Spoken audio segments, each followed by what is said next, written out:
ගමන් සරයාමෙට ඇති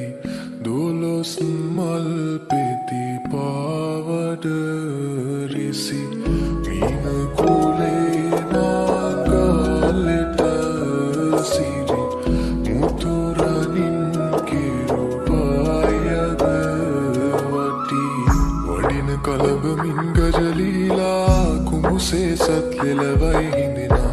ඇතුමන් පිටහනදී හොරනා සරසමිනා